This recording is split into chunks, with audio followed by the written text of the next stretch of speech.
Assalamualaikum warahmatullahi taala wabarakatuh. Nama saya Intan Amelia, saya dari kelas B6 semester 2. Saya dari Prodi PJJ PAI Syekh Nurjati Cirebon. Tugas ini merupakan tugas dari mata kuliah Akhlak Tasawuf. Di sini saya akan menjelaskan sedikit tentang akhlak dari rukun Islam. Akhlak yang dimaksud di sini merupakan akhlak yang muncul dari rukun Islam yang mana hal tersebut merupakan bentuk atau hasil dari keyakinan dan bentuk ibadah yang dilakukan oleh setiap umat muslim. Sebagaimana yang kita ketahui, rukun Islam itu ada 5. Yang pertama ada syahadat, kedua ada sholat, ketiga ada zakat, keempat ada puasa, dan kelima ada naik haji bagi yang mampu. Dari masing-masing rukun Islam yang kita ketahui, itu akan membentuk akhlak atau perilaku yang baik. Saya akan mengulas masing-masing rukun Islam, kenapa kok syahadat bisa membentuk akhlak yang mulia, dan seterusnya. Baiklah teman-teman, syahadat merupakan rukun Islam yang pertama. Syahadat sendiri artinya adalah kesaksian. Apa sih yang dimaksud dari akhlak itu terbentuk dari syahadat? Nah, perlu kita ketahui bahwa syahadat sendiri menuntut kita untuk yakin dan percaya bahwa tiada Tuhan selain Allah dan Nabi Muhammad merupakan Rasul Allah. Dari syahadat sendiri itu mendorong kita sebagai umat muslim untuk hidup dengan jujur.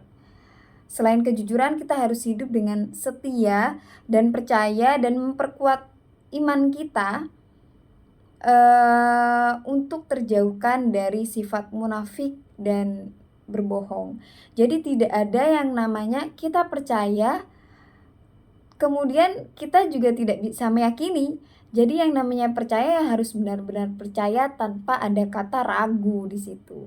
Nah, dari syahadat ini membentuk kita, akhlak kita sebagai umat muslim untuk menjadi orang yang selalu jujur dan setia. Nah, yang kedua adalah sholat. Sholat di sini merupakan ibadah yang wajib dilakukan oleh setiap umat muslim. Sholat yang wajib dilakukan oleh setiap umat muslim dalam sehari itu ada 5 waktu. Ya, seperti yang kita ketahui ada subuh, zuhur, asar, kemudian ada maghrib dan isya dan subuh. Itu adalah waktu sholat yang wajib yang harus kita lakukan sebagai umat muslim. Dari sholat ini mengajarkan kita atau membentuk kita menjadi orang yang disiplin. Waktunya duhur ya kita sholat duhur, waktunya subuh kok ya kita sholat di waktu yang terang, yaitu salah, dan seterusnya. Jadi mengajarkan kita akan kedisiplinan waktu.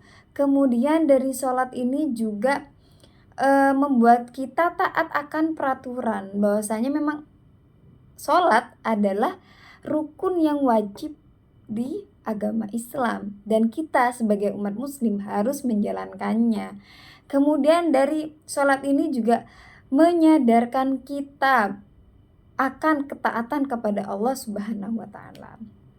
Jadi dari sholat ini membentuk akhlak kita menjadi pribadi yang lebih disiplin, taat akan aturan, kewajiban, kemudian menjadikan kita atau diri kita merasa tenang. Karena ya itu tadi, sholat merupakan ibadah yang mana ketika itu adalah waktu kita merasakan bahwa kita berjumpa dengan Tuhan kita. Itu merupakan akhlak dari rukun Islam yang kedua, yaitu sholat. Rukun Islam yang ketiga yaitu adalah zakat, dapat kita artikan dengan kata sedekah. Nah, zakat di sini dengan membayar zakat itu menunjukkan umat muslim akan kedermawanan. Jadi dengan membayar zakat mendorong kita sebagai umat muslim untuk peduli kepada sesama. Jadi dari rukun Islam yang ketiga ini yaitu zakat itu, menjadikan kita atau membentuk kita memiliki akhlak yang peduli akan orang lain, kemudian, menjadikan kita pribadi yang lebih dermawan karena mudah berbagi, kemudian itu juga menjadikan diri kita itu akan sifat keadilan. Jadi seperti itu, tidak memandang siapa, tapi kita mudah berbagi gitu. Jadi kepada ini berbagi, kepada ini seperti itu teman-teman. Jadi itu akhlak yang terbentuk dari rukun Islam yang ketiga yaitu zakat. Puasa di sini biasa kita lakukan di bulan Ramadan. Nah, karena itu wajib ya. Nah, bagaimana sih ibadah puasa yang kita lakukan? Nah, seperti yang kita ketahui pada umumnya bahwasanya arti dari puasa sendiri adalah menahan. Menahan dari makan, minum, dan tidak hanya itu, menahan juga dari hawa nafsu. Nah, dari puasa ini yang kita lakukan itu menunjukkan akan diri kita dapat mengendalikan diri karena kita menahan ketika itu. Menahan makan, menahan minum, dan itu melatih diri kita untuk bisa menahan diri akan hal-hal yang akan hal-hal yang menurut kita mungkin terlalu egois untuk dilakukan. Nah, intinya kita bisa mengendalikan diri di sana. Kemudian dari puasa sendiri juga membuat kita menjadi lebih empati karena ketika kita menahan makan, minum, kita juga bisa melihat, oh begini ya rasanya orang lapar di luar sana, seperti itu. Jadi ada rasa empati dan itu bisa melatih diri kita. Kemudian di sini juga bisa menjadikan kita orang yang lebih bersyukur. Oh, ternyata nikmat ya, oh ternyata seperti ini perlu disyukuri ya, seperti itu teman-teman. Jadi apa akhlak yang terbentuk dari puasa? Nah yang pertama, tadi ada rasa syukur, kemudian ada bentuk empati, kemudian kita bisa mengendalikan diri juga, dan lain sebagainya. Rukun Islam yang kelima adalah haji. Haji merupakan ibadah yang di sana kita dengan pergi ke Mekah. Dan ibadah tersebut dilakukan oleh seluruh umat muslim yang ada di seluruh penjuru dunia. Nah, pelaksanaan ibadah haji ini di sana kita diajarkan akan persatuan karena berbagai dari macam ras, suku, warna kulit, dan lain sebagainya. Ada yang tua, ada yang muda, kemudian ada yang kaya, ada yang miskin. Ya seperti kita ketahui bahwa yang kaya dan miskin juga bisa pergi ke Mekah untuk berhaji. Jadi makanya dari haji ini mengajarkan kita bahwasanya Islam itu tidak memandang siapapun, semua itu sama, setara di hadapan Allah. Jadi dari haji ini menjadikan kita tahu dan membentuk kita, akhlak kita tahu akan persatuan. Karena yang seperti saya bilang tadi, haji adalah ibadah yang dilakukan oleh seluruh umat muslim yang ada di seluruh penjuru dunia. Dan itu tidak memandang siapapun, semuanya setara.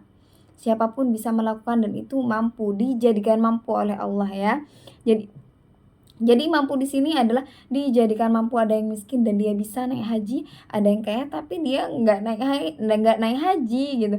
Jadi yang pertama ada persatuan, kemudian ada kesetaraan, kemudian juga ada ketabahan. Sesusah ini ya ibadah haji, panas-panasan, kemudian capek dan lain sebagainya. Jadi akhlak tersebut yang terbentuk dari rukun Islam yang kelima ini. Jadi secara keseluruhan rukun Islam membentuk akhlak mulia yang mencakup berbagai aspek, mulai dari hubungan kita dengan Tuhan, kemudian hubungan dengan sesama, dan juga pengendalian diri hingga disiplin pribadi yang tadi sudah saya jelaskan. Sudah cukup, sekian dari saya. Terima kasih. Wassalamualaikum warahmatullahi wabarakatuh.